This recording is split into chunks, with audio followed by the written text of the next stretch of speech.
Audio Jungle.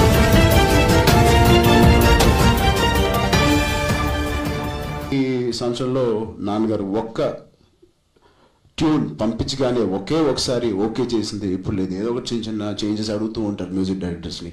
ఒక హిందీ అయినా అయ్యండి మన కల్చర్ని మన ఎసెన్స్ని ఇంత తొందరగా అర్థం చేసుకుని డైరెక్టర్ గారికి మాకు చాలా ఈజీగా చేసినందుకు I thank Amit ji also. And I'm sure రేపొద్దున చిన్న ట్రైలర్లోనే ఇంత మంచి బ్యాక్గ్రౌండ్ స్కోర్ ఇచ్చారు. And I hope it will be the same for the big film. So thank you అండి. If you want to ask anything please. Yeah, అలాగే I also want to thank all the artists who are part of this. Antab garu, Nayanthara, Vijay Sethupathi garu, Sudeep garu, Tamanna garu, and Jagpati Babu garu. I thank you all for being part of Dad's Dream project. Thank you. Charan గారు ఇక్కడ అంటే సురేందర్ రెడ్డి గారు stylish films కి పెట్టింది పేరు కదా, మీ ధృవ గానీ చాలా సినిమాలు అంతకుముందు. సో ఇలాంటి ఒక ఛాలెంజ్ ఎపిక్ సినిమాని ఆయనతో చేయడానికి రీజన్, పర్టికులర్ రీజన్ లాంటి? ఒక డైరెక్టర్ అనేవారు లేకపోతే ఒక యాక్టర్ అనేవారు ఏ కథ అయినా చేయగలరు, ఏ నటుడుగా ఏ కథ అయినా చేయగలగాలి. మేము ఒక డైరెక్టర్గా ఏ కథ అయినా తీయగలగాలి, అంతేగాని ఒక దిగే అనుకోలేదు మేము ఇప్పుడు. అండ్ నా కాన్ఫిడెన్స్ కన్నా ఆయనలో ఆ కాన్ఫిడెన్స్ నాకు ఇచ్చారు కాబట్టి మేము ముందుకెళ్ళాం. మేము సెలెక్ట్ చేసుకోండి కదా, ఆయన నేను చేయగలను అని ఆయన చెప్పిన తర్వాతే మేము అందరం దానికి ముందుకు తీసుకెళ్ళాం. అంటే రిలీజ్ ఎప్పుడు ప్లాన్ చేస్తున్నారు ఈ సినిమా? నెక్స్ట్ ఇయర్ అండి, సమ్మర్. ఎప్పుడు సమ్మర్లో ఎప్పుడు అనేది నేను చెప్తాను. First half second half of the summer. 1-2 years నుంచి ట్రావెల్ అవుతున్నారు కదా, అంటే ఒక పెద్ద స్కేల్ ఉన్న సినిమా ఇది. బడ్జెట్ ఏమైనా ఎంత అనుకున్నారు దీనికి? మీరు ప్రొడ్యూసర్ కదా.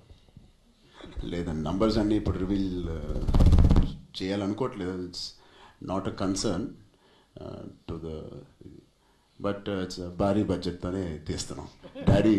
డాడీ డ్రీమ్ ప్రాజెక్ట్ అంటే ఆబ్వియస్లీ వెనక ముందు చూడకుండా దేనికి వెనకాడకుండా ఎక్కువనే పెట్టి చేస్తున్నాం. నాకైతే నేను ఫస్ట్ చెప్పాను, ఇది ప్రాఫిట్స్ వస్తే బోనస్, రాకపోతే ఇంకా ఆనందం. ఎందుకంటే ఆయన కావాల్సింది మొత్తం తీసాం. డైరెక్టర్ గారు అడిగింది, నాన్నగారు లైఫ్లో నాకు ఒకటే అన్నారు. నాన్నగారు నాకు గుర్తు,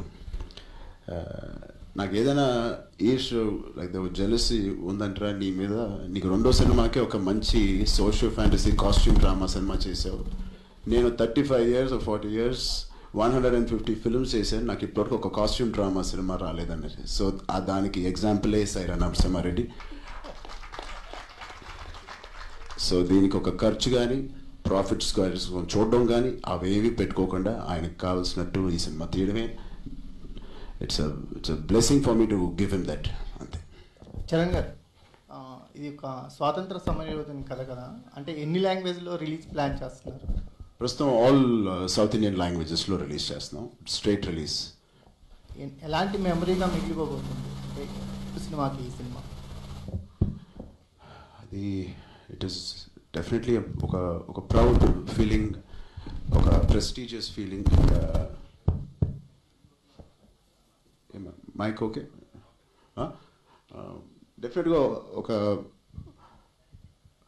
ఏమంటుంది, ఒక ప్రౌడ్ ఫీలింగ్. మనం ఎప్పుడైనా ఇలాంటి సినిమాలు చూసినప్పుడు,